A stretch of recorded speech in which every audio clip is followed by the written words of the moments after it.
Little bit of a break. NFL Combine coming up this week. A lot of football news being said, talked about, rumors. David, hit him with a blitz.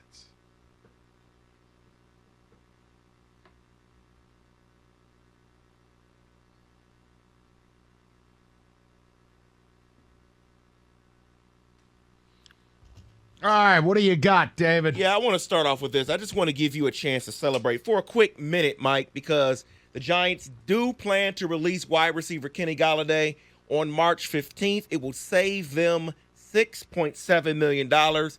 He caught 43 passes in his illustrious New York Giant career. Just your thoughts. I mean, it was going to happen, so.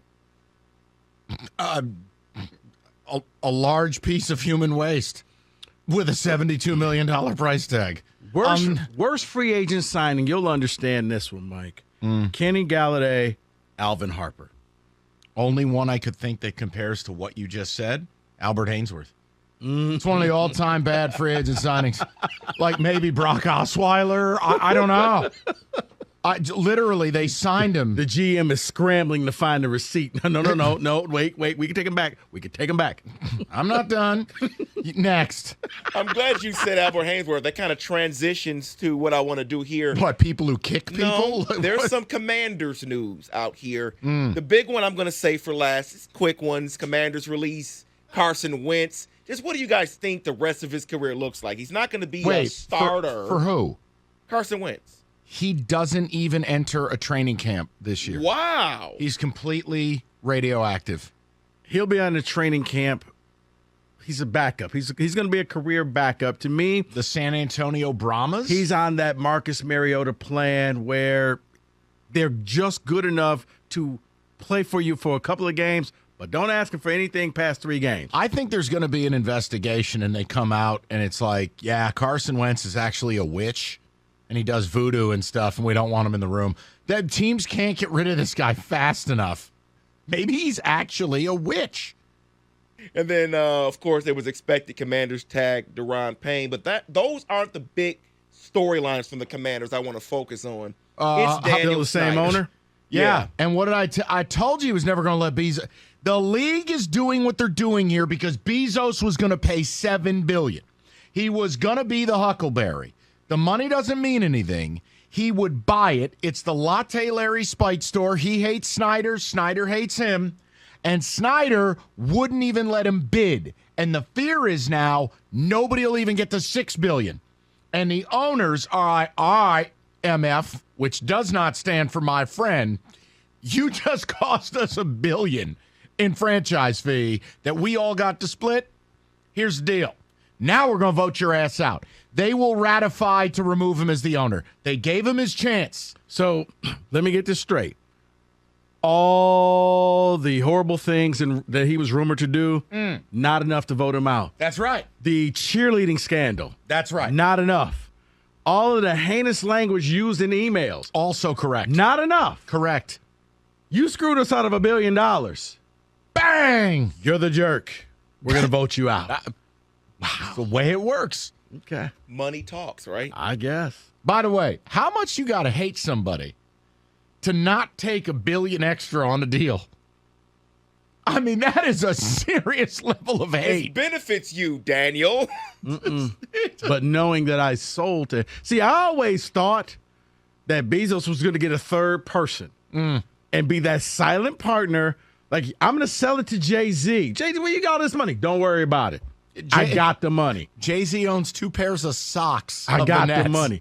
Really? You got $7 billion? Yes. No. Okay. Got $7 billion. That's how I thought it was going to go down. And then all of a sudden at the press conference, he just comes walking in. Surprise. It was really me. So I need you guys to help me out.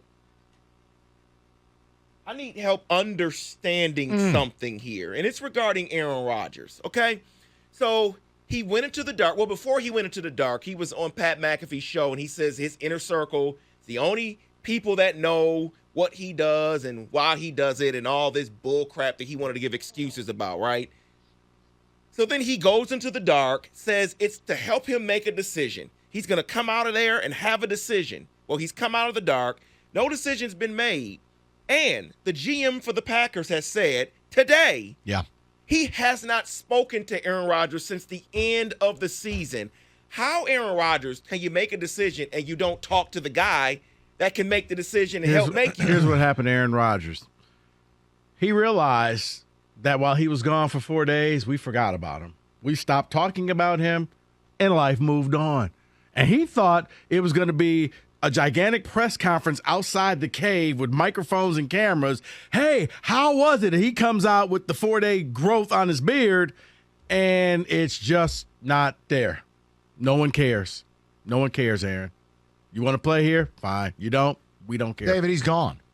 It's over. He's not a Packer anymore. It's over. And you know why you don't talk to your GM? The same reason Trae Young didn't talk to his head coach. You don't want to be there no more. So either they can get rid of Gutekunst, or like they did Nate McMillan down in Atlanta, or Aaron's gone. Let's talk about the Jets for a second. We all know they're in the market for a quarterback, but according to SI NFL insider Albert Breer, the Jets are leaving no stone unturned, and that includes the possibility of bringing back Geno Smith to New York after his Pro Bowl season with the Seahawks. Do you see him leaving Seattle? You know what? I don't need a Christmas present. You've just given it to me. Let that happen. Let Geno come back to the city that destroyed him, and the pixie dust of this year wears off. Merry Christmas. Are you kidding me? That's a report from Albert Breer. No way. I refuse. I thought Vance Joseph going back to Denver as the DC from the fired head coach was weird and only awkward. if Sergio Dip is reporting it. Having the time of his life. And we've never heard a word from him again. And now, going back to New York, that's a bad idea. It's never going to happen, but man, is it fun. David, go ahead. Yeah, let's end this with two quick things, real coaching staffs in the combine. Okay, so last year, Sean McVay, Kyle Shanahan, Robert Saleh, they skipped the combine. This year, Matt LaFleur is already scheduled to miss, and other coaches are going to announce possibly that they missed the combine. Has the NFL combine lost its luster because you can really get everything you need for these prospects online during the year from your scouts? I say yes, but I'm sure Rico's going to yell at me for that. Because that's all I do. Yeah. I think it's lost its luster because it's gone the way of everything, David. It's oversaturated. And if you're an NFL team, you can find out at the pro day, or you got a lot of guys who are going to the Senior Bowl. You could talk to them beforehand. It's almost like, yeah, if you want to talk to them at the combine, fine, but I can get that information out later when everybody else leaves and it's just me and this kid here. Because at the combine, they're prepared. If you talk to them at the pro day, maybe you catch the more genuine person. That's how I see it. So we all have this conversation where we all see everything going on around Lamar Jackson and the guaranteed contract. But I found some numbers interesting, and I want to know what you think of them. QB usage highest in the NFL in history. Record number of design QB runs, record number of sneaks, second most QB scrambles in league history. I'm wondering, with Burrow and Herbert, let's eliminate Lamar Jackson. Yeah. Is this the best time for those quarterbacks to now start asking for guaranteed money when the usage has gone up? Yeah, I think Joe Burrow will be able to get a contract in excess of $500 million with over $250 million fully guaranteed. Yeah. Because he's a drop back passer. Because he's gotten to a Super Bowl. Because he's galvanized an entire franchise. With Lamar, it's the equivalent of using up a toothpaste tube. They've gotten the best out of him, and they're going to throw him in the garbage. I would never pay him long-term guaranteed dollars. See, you wouldn't, Mike, but Lamar, for a team that's struggling, ticket sales. Oh, that's Atlanta. Yeah, I mean, it all of a sudden you have a buzz, you have excitement. Yep. TV networks now want to broadcast your game. You're now in primetime games. It's what you just said about Dan Snyder. I can present you all the evidence of why this is a bad idea. But until you F with the money, that's the deal. Yeah. It's a horrible idea, but I'll sell my luxury suites. Yep. Arthur Blank needs something because they are lost on the scene in Atlanta. Yeah. So, yeah, you're 100% right. And that is In Football Today.